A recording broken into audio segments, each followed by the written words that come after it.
Pablo Escobar.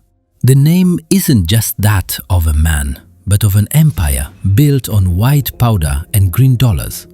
But the true mystery isn't how he made his fortune, but where it all went.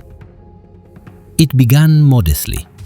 Before the billions, Escobar was a petty criminal on the streets of Medellín, a world away from the empire he would one day command. The product was cocaine, a substance that turned the lush green of the Andes into an endless river of American currency. At its peak, the Medellín Cartel was reportedly smuggling 15 tons of cocaine a day. The logistics were a marvel of criminal engineering.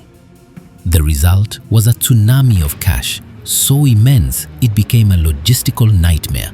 They were making more money than they could possibly spend or launder. The cartel allegedly spent over $2,000 a month on rubber bands alone, just to wrap the stacks of bills. But physical cash has enemies. It's estimated that 10% of the fortune was lost each year, eaten by rats or destroyed by water and mold. To the poor of Medellín, Escobar was a savior. He built hospitals, schools, and soccer fields, creating a Robin Hood persona that shielded him. In 1989, Forbes magazine listed him as the 7th richest man in the world, with a known fortune of $25 billion. The true figure was likely much, much higher. With this wealth came a new ambition: power.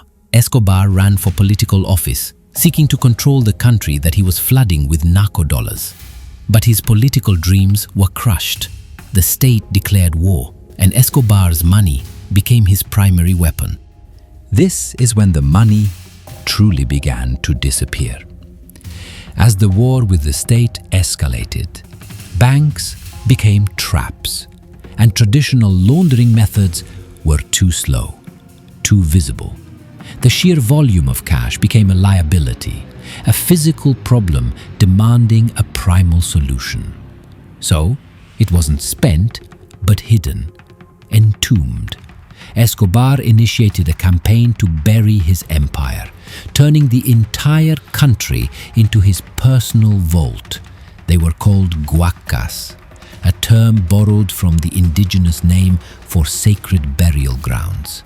The cartel perverted this ancient word, using it for their own profane treasures, secret stashes scattered by the thousands across the Colombian landscape. The goal was to make the fortune as untraceable and diffuse as the jungle itself, a ghost asset waiting to be resurrected. The methods were a testament to criminal ingenuity, born from extreme paranoia and limitless resources. Vast sums of cash were meticulously counted, wrapped in plastic, and sealed inside 55-gallon drums or metal milk cans, turning ordinary industrial containers into multi-million-dollar time capsules. Trusted associates would find their homes undergoing strange renovations, with entire walls hollowed out and stuffed with bricks of dollars, before being plastered over, the family living inches away from a fortune they could never touch. They sank it to the bottom of rivers and remote lakes, weighted down and buried in the riverbed itself, trusting the murky depths to keep their secrets. No container was too mundane, no location too sacred. Every stash was a unique puzzle, its solution known only to a handful of men.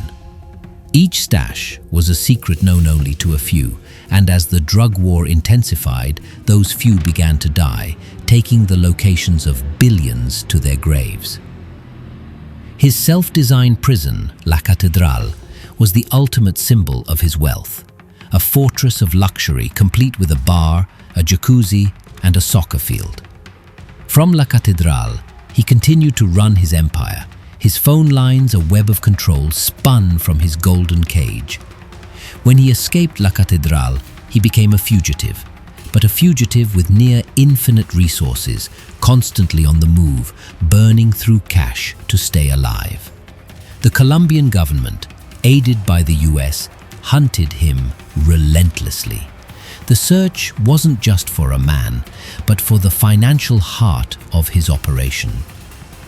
The violence his money funded had scarred a nation. For every dollar he buried, a family was torn apart. The true cost was measured in lives, not pesos. His inner circle crumbled. Betrayal became common as allies were captured or killed, and the locations of his hidden fortunes became bargaining chips. In his final days, the billionaire was reduced to a middle-class existence, hiding in safe houses, his vast empire now just a memory. On December 2nd, 1993, the hunt ended on a rooftop in Medellín. Pablo Escobar was killed. The man was gone, but the legend of his money was just beginning. The Colombian government scrambled to seize his assets, mansions, exotic cars, and a private zoo. But this was only the surface. The liquid cash remained elusive.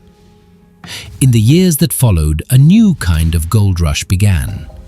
Treasure hunters, armed with maps, rumors, and metal detectors, flocked to Colombia. Stories of success are rare but tantalizing.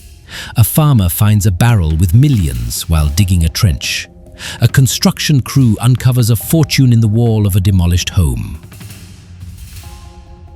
For every real discovery, there are 1,000 false leads. The hunt for Escobar's money has become a modern myth, a quest for a cursed treasure. His own family has claimed that most of it is gone, lost, rotted, or spent. But is that the truth, or an attempt to end the endless speculation? Experts believe that billions could still be out there, waiting. A ghost fortune that continues to haunt the country, a reminder of its most violent chapter. The money redefined corruption, funded a civil war, and left scars that have yet to heal. Its legacy is not wealth, but pain. So, where is Pablo Escobar's money? Perhaps it's not a question of where. Perhaps the money was never the treasure, it was the poison, and its effects are still being felt today.